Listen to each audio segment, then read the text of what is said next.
Hello friends, कैसे हैं आप सब। How are you all friends. आप लोग अच्छे रहेंगे और लॉकडाउन में घर के भीतर ही रहें।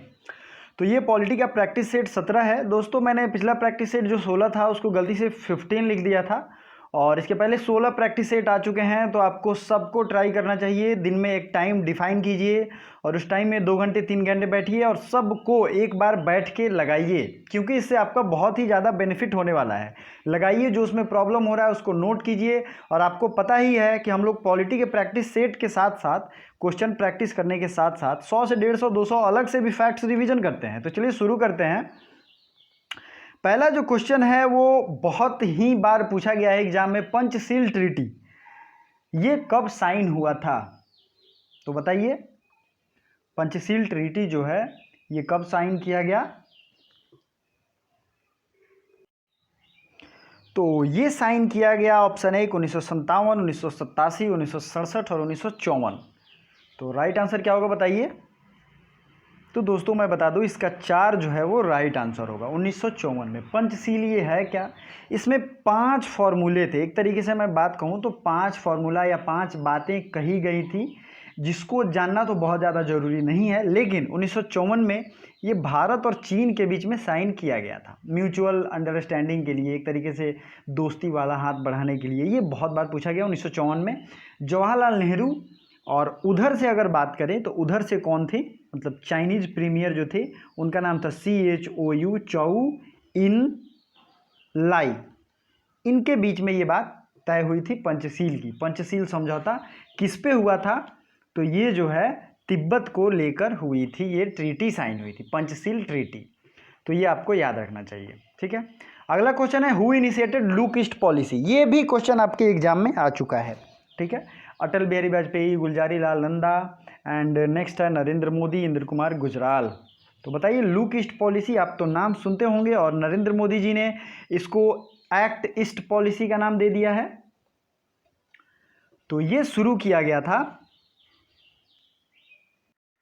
तो ये जो है अटल बिहारी वाजपेयी के टाइम में नहीं हुआ था। और ये 5वां ऑप्शन आप लोगों देखोगे तो PV नरसिम्हा राव, PV नरसिम्हा राव के टाइम में 1992 में ये शुरू किया गया था, ठीक है।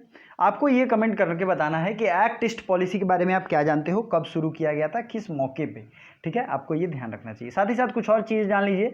हमारा जो न्यूक्लियर डॉक्ट्रिन है वो आपको जानना चाहिए। नो फर्स्ट यूज है, मतलब पहले हम लोग न्यूक्लियर वॉरहेड का उपयोग नहीं करेंगे, ठीक है। अब आते हैं अगले क्वेश्चन की तरफ। Which article connotes post of vice president. Vice president के पोस्ट की बात किस आर्टिकल में की गई है? आप लोग वाइस प्रेसिडेंट को जानते ही होंगे, M वेंकैया नायडू हैं हमारे वाइस प्रेसिडेंट। और ऑप्शन 1 है 63, 64, 65 और 66। तो बताइए राइट आंसर। तो ये बात की गई है आर्टिकल 63 में। देखिए 2-3 चीजें आप लोग याद रखिए, post of vice president, post of president. तो प्रेसिडेंट ऑफ इंडिया की बात की गई है 52 में, आर्टिकल 52 में, ठीक है। ये हो गया प्रेसिडेंट और वाइस प्रेसिडेंट। और भी जो चीज़ें हैं, जो इंपॉर्टेंट आर्टिकल हैं वो आपको याद रखने चाहिए, जैसे कि 61 में प्रेसिडेंट के इम्पीचमेंट का प्रोसीजर है। जैसे क्या होता है इम्पीचमेंट? महाभियोग, आपको पता ही है महाभियोग का प्रोसेस क्या है, ठीक है। मैंने कई बार पिछले भी जितने भी मैंने प्रैक्टिस सेट कराए हैं उसमें महाभियोग के बारे में मैंने डिटेल में बताए हैं। तो अगर आपने नहीं लगाया है तो उन सारे प्रैक्टिस सेट को लगाइए। एक चीज़ मैं कहूँगा, जितने भी क्वेश्चन आपके राइट होते हैं लाइव कमेंट करते जाइए। साथ ही साथ फाइनल स्कोर मुझे चाहिए। फाइनल स्कोर आप लोग लास्ट में कमेंट नहीं करते हैं, कमेंट किया कीजिए, वीडियो को लाइक किया कीजिए। Procedure for impeachment of president, 4 number question क्या है? राष्ट्रपति को महाभियोग की बात किस अनुच्छेद में की गई है? तो यह है अनुच्छेद 61, ठीक है। अनुच्छेद 61 में इसकी बात की गई है। 62 में क्या है? ये प्रेसिडेंट जब मतलब एक तरीके से उनका पोस्ट जब खाली रहेगा तो उनकी वैकेंसी जल्द से जल्द पूरी कर लेनी होगी, इसके बारे में बात की गई है। 67 भी देख लेते हैं क्या है। ये भी term of office of vice president, जो कि उतना ज़्यादा जरूरी नहीं है, ठीक है। आपको जो जरूरी है वो याद रखना चाहिए। 72 किसके बारे में है? तो 72 जो है प्रेसिडेंट का जो पार्डनिंग पावर होता है, मतलब क्षमा याचना का जो पावर है, वो बात किस में है? 72 में, ठीक है। दोस्तों एक निवेदन है आप लोगों से, एक ये हमारा चैनल जो है वनडे एग्जाम पॉइंट, इसे सब्सक्राइब जरूर करें और दोस्तों को भी अपने थोड़े रेफर करें, सेंड करें और उन्हें सब्सक्राइब करने के लिए थोड़ा प्रेरणा दें उनको कि वो सब्सक्रिप्शन इसका करें।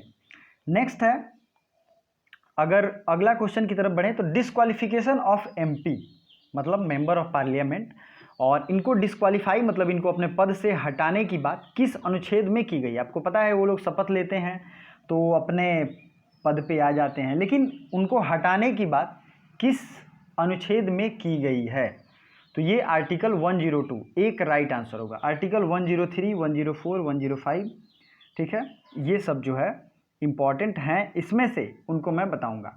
जैसे कि प्रिविलेज पावर, ये क्या होता है, ये सब आर्टिकल 105 में है, उनके पावर क्या होंगे, उनके प्रिविलेजेस क्या होंगे। 103 में क्या है, decision on questions as to disqualification of members, इनके ये डिस्क्वालीफाई होंगे तो इससे रिलेटेड जो इनका डिसीजन देगा वो कौन अथॉरिटी देगी, इसके बारे में आर्टिकल 103 में है। अब इसी लाइन में 108 आर्टिकल में है joint sitting of both houses, joint sitting जो होती है लोकसभा और राज्यसभा की। फिर अगर बात करें तो 109 में क्या वर्णन है, special procedure in respect of money bill. 110 में क्या है, definition of money bill, money bill की परिभाषा 110 में। आप मेरे साथ कमेंट भी कर सकते हैं जो मैं पूछ रहा हूँ। 112 बताइए, तो ये बजट जो हर साल पेश होता है ये है 112 में, ठीक है। 114 में है अप्रोप्रिएशन बिल। 115 और 16, इसमें 16 ज़्यादा इंपॉर्टेंट है, ये है वोट ऑन अकाउंट, जो कि पहले ज़्यादा क्रिएटिव था, अब नहीं है, ये अब यूज नहीं होता है। वोट ऑन अकाउंट इसमें बात की गई है। नेक्स्ट है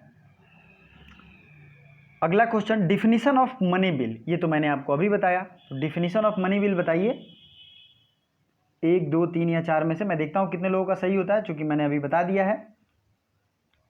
तो ये है 110 में। देखिए 110 में डिफिनीशन ऑफ मनी बिल है, ठीक है। इसके डिफिनीशन है, क्या है मनी बिल, क्यों जो है कोई मनी बिल है उसको कौन बताता है, मतलब कौन सर्टिफाई करता है कि ये मनी बिल ही है। तो ये लोकसभा का स्पीकर है, उसके पास ये एक प्राइमरी पावर होता है। बाकी अनुच्छेद हम लोग डिस्कस कर लिए हैं। लैंग्वेज यूज्ड इन पार्लियामेंट, तो पार्लियामेंट में कौन सा लैंग्वेज यूज होगा, मतलब जितने भी हमारे 8वीं अनुसूची में भाषाएं हैं सबको आप यूज कर सकते हैं। You are free to express yourself in any language, ठीक है, इन पार्लियामेंट। चूंकि तो ये किस अनुच्छेद, कौन सा अनुच्छेद जो है ये पावर देता है, तो बताइए राइट आंसर। तो ये है आर्टिकल 120, ये पावर देता है। नेक्स्ट है which article talk about report, audit report. Audit report क्या होता है, आपको CAG के बारे में पता है, तो आप ये तो जानते होंगे कि आर्टिकल 148 जो है ये CAG के बारे में है, कंट्रोलर एंड ऑडिटर जनरल। लेकिन इसकी रिपोर्ट जो होती है ये VVI क्वेश्चन है और ये कई बार पूछा गया है। ये रिपोर्ट देती है प्रेसिडेंट को और उन सारे मामलों की जांच करती है जो केंद्र सरकार के पैसे वितरण के अधीन आते हैं। तो आर्टिकल 150, 151, 152 या फिर 153, कौन सा राइट आंसर होगा। तो ऑडिट रिपोर्ट की बात की गई है आर्टिकल 151 में। नेक्स्ट है इंटर स्टेट क्वारंटाइन, ये बहुत ज़्यादा अभी न्यूज़ में चल रहा है दोस्तों। इंटर स्टेट क्वारंटाइन, एक स्टेट से दूसरे स्टेट में जब लोग जा रहे हैं तो उनको क्वारंटाइन किया जा रहा है। तो बहुत पहले ही संविधान में इसकी पुष्टि कर दी गई है। तो बताइए इसका राइट आंसर क्या होगा। ये सेंट्रल लिस्ट में है, स्टेट लिस्ट में है, या दोनों में है, या कंकरेंट लिस्ट में है। तो बताइए इंटर स्टेट क्वारंटाइन जो है ये सेंट्रल लिस्ट का एक मुद्दा है, सेंट्रल लिस्ट का। ये VVI है और इसे जरूर याद कर लें, ठीक है, और इसे आपको बहुत ज़्यादा बेनिफिट मिलेगा। लीगल और मेडिकल, लीगल और other profession comes in which list. तो बताइए लीगल और मेडिकल प्रोफेशन जो है ये किस लिस्ट में आता है, स्टेट, सेंट्रल, कंकरेंट। तो देखता हूँ कितने लोगों का ये सही होता है, आराम से सोच के जवाब दीजिए, कंफ्यूज नहीं होना है। बहुत कम लोग सही कर पा रहे हैं, बताइए बताइए। तो इसका राइट आंसर होगा 3। कंकरेंट लिस्ट में लीगल, मेडिकल, ये जितने भी प्रोफेशन होते हैं ये यहाँ मौजूद हैं। नेक्स्ट है national commission of SC/ST came by which amendment act. तो आर्टिकल अमेंडमेंट एक्ट मतलब ये किस अमेंडमेंट के थ्रू आते हैं इस देश में। National commission for SCs and STs, तो ये 65वां अमेंडमेंट एक्ट जो था उसमें आया था। 65वां अमेंडमेंट एक्ट के बारे में जो भी इंफॉर्मेशन आपको पता है गूगल से सर्च कर सकते हैं, मुझे ज़रूर नोटिफाई करें कमेंट बॉक्स में। आप लोग कमेंट करते हो, बहुत तहे दिल से आप लोगों का धन्यवाद, मुझे अच्छा लगता है। और जो लोग कमेंट करते हैं वो एक्टिव रहते हैं, वो एक्टिव लर्नर हैं। क्या है? एक्टिवनेस में लर्न कर रहे हैं, ठीक है। Urban local bodies came in which amendment act, came by which amendment act. Urban local bodies आप समझ रहे हो ना, म्यूनसिपालिटी की मैं बात कर रहा हूँ। तो 73, 74, 75 या फिर 76। तो 73वां संविधान संशोधन जो था ये था ग्राम पंचायत के बारे में, और 74वां संविधान संशोधन जो था 74 अमेंडमेंट एक्ट जो था ये क्या था? ये था अर्बन लोकल बॉडीज़ के बारे में। आई होप ये सब आपको अच्छा लग रहा होगा, और अच्छा लगे तो वीडियो को लाइक जरूर करिए। नेक्स्ट है आर्टिकल 371 में किस राज्य के बारे में प्रावधान है?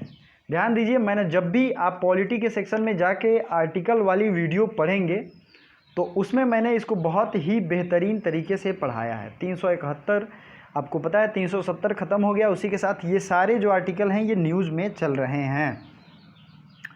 तो 371 किस राज्य के बारे में? असम, महाराष्ट्र, गुजरात, 4 में है, 2 या 3 दोनों? तो बताइए। तो 371 में महाराष्ट्र और गुजरात दोनों के बारे में प्रावधान है, ठीक है। अभी मैं इस पर आपको एक ट्रिक बताऊंगा जिससे आपको तुरंत ये याद हो जाएगा। नेक्स्ट क्वेश्चन है असम के बारे में किस अनुच्छेद में प्रावधान किया गया है? तो असम बताइए, 371 ए, बी, 371 या फिर 3?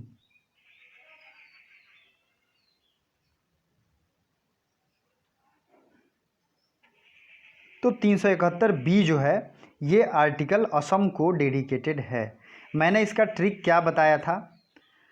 देखिए ध्यान रखना आपको, नागास मणि, प्लीज़ नोट कर लीजिए, नागास मणि सीमी अरुगोका, सीमी अरुगोका। अगर मैं लाइन से लिखूं तो आप लोग लाइन से लिख सकते हैं, नागास मणि मतलब क्या? नागालैंड, असम और मणिपुर। तो 371 का ए है, 371 का बी है, 371 का सी। तो नागास मणि हो गया। उसके बाद डी और ई के लिए थोड़ा एक्सेप्शन है। मैंने आर्टिकल वाले वीडियो जाके, जब आप लोग पॉलिटी के सेक्शन में जाइए, आर्टिकल्स ऑफ इंडियन कॉन्स्टिट्यूशन देखिए, उसमें आपको सब मिल जाएगा। तो आर्टिकल्स ऑफ इंडियन कॉन्स्टिट्यूशन में मैंने ये बताया है, डी और ई जो है आंध्र प्रदेश और तेलंगाना के बारे में है। किसके बारे में है? आंध्र प्रदेश और तेलंगाना। तो आपको ए बी सी याद रखना है। फिर आता है ई के बाद एफ जी एच आई जे। तो ये क्या है? सी, मी, अरु, गो, का, ठीक है। तो अब देखिए, सीमी से हो गया सिक्किम, मतलब क्या? डी तो उधर था, तो ये हो गया सिक्किम एफ। एम आई से एफ के बाद क्या होता है बताइए? जी, ये हो गया मिजोरम, सीमी।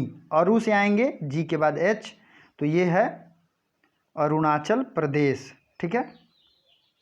नेक्स्ट इसके बाद क्या आता है? आई। आई को क्या कहते हैं? आई जो है वो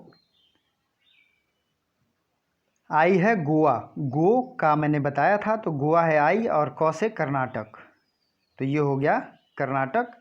ये किससे है? Special provision with Karnataka. तो ये हो गया मतलब कि सीमी अरु गो का। तो ये टोटल सीरीज जे तक चला, और जे से है कर्नाटक। तो ये शुरू से था नागास मणि, सीमी अरु गो का। बीच में डी ई जो है आंध्र प्रदेश के बारे में है और तेलंगाना के बारे में, और 371 प्लेन जो है ये किसके बारे में है? तो ये सीधा है महाराष्ट्र और गुजरात के स्पेशल प्रोविज़न के बारे में। तो ये आई होप आप लोगों को समझ में नहीं आया होगा। अगर आप लोगों को समझ में यहाँ आ गया है तब तो ठीक है, नहीं आया है तो पॉलिटी के आर्टिकल सेक्शन में जाइए। आर्टिकल ऑफ इंडियन कॉन्स्टिट्यूशन में मैंने सब कुछ बताया है, बोर्ड पे लिख के उसे लिखा है, आपको वो वहाँ ज़्यादा समझ में आएगा, तो आपको वो देखना चाहिए। तो अगला क्वेश्चन जो है आपके सामने वो है, CVC की स्थापना किस साल में हुई थी? केंद्रीय सतर्कता आयोग। मैंने इस पर एक अलग वीडियो भी बनाया था। तो ये जो है 1964 में ये आया था CVC, ठीक है, आपको ये ध्यान रखना चाहिए। और इसके लिए DPSC एक्ट एक आया था। 15 नंबर क्वेश्चन है, CVC के सदस्यों की संख्या कितनी है? तो अगर आपने वो वीडियो नहीं है तो देखी है तो देख लीजिए। इसमें 3 टोटल सदस्य रहते हैं, 2 विजिलेंस कमिश्नर और 1 CVC मतलब चीफ विजिलेंस कमिश्नर। चलिए नेक्स्ट आते हैं, which of the following is not a constitutional bodies? तो election commission, finance commission, planning commission, UPSC। तो ये जो है प्लानिंग कमीशन कॉन्स्टिट्यूशनल बॉडी नहीं है। ये बार बार मैं इसलिए रिपीट कर रहा हूँ कि कॉन्स्टिट्यूशनल बॉडी और नॉन कॉन्स्टिट्यूशनल बॉडी को जरूर देखिए, ये आपके काम आएगा। और CVC को स्टैट्यूटरी स्टेटस कब मिला, मतलब कि उसे एक एक्ट के रूप में कब पारित किया गया? तो यहाँ आप देख सकते हैं ऑप्शन 2001, 2003, 2004। तो ये है 2003 में इसे एक एक्ट का दर्जा के तहत संविधान में शामिल किया गया। दोस्तों अगर आप इस चैनल पर पहली बार हैं तो चैनल को सब्सक्राइब जरूर कीजिए, वीडियो को लाइक कीजिए और ये हमारी फेसबुक आईडी है। आपको अगर करंट अफेयर्स की पीडीएफ खरीदनी हो तो आप मुझे इस पर संपर्क कर सकते हैं। और वनडे एग्जाम पॉइंट पे करंट अफेयर्स रोज़ सुबह 6 बजे देखना ना भूलें। तो आई होप आप वीडियो को लाइक कर रहे होंगे। चलिए अगले क्वेश्चन की तरफ बढ़ते हैं। अगला क्वेश्चन है India and it's foreign relation, Bharat और उसकी विदेश नीति, ये किसमें वर्णित है और कौन सा इसका आर्टिकल है, दोनों आपको बताना है। तो बताइए right answer. Option 1 directive principle, fundamental right, fundamental duty, none of the above.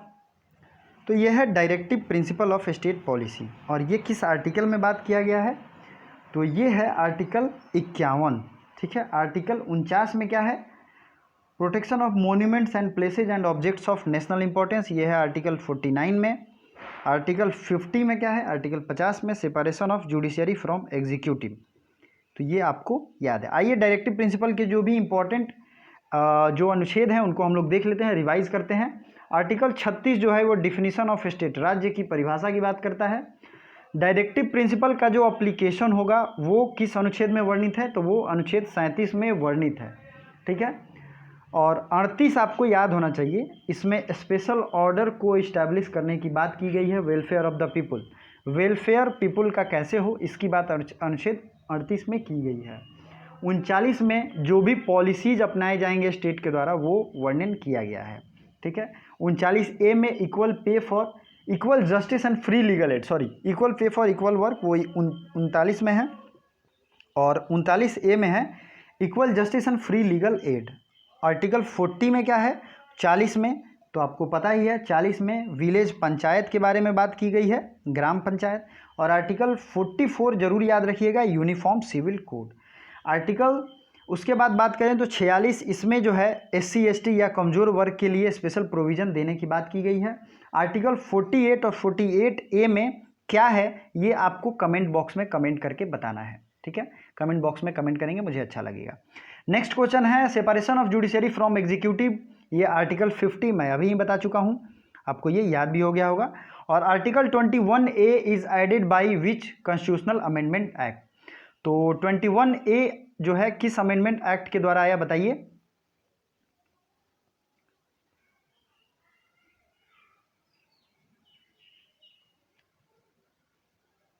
तो ये है 86, 3 नंबर जो है वो राइट आंसर होगा।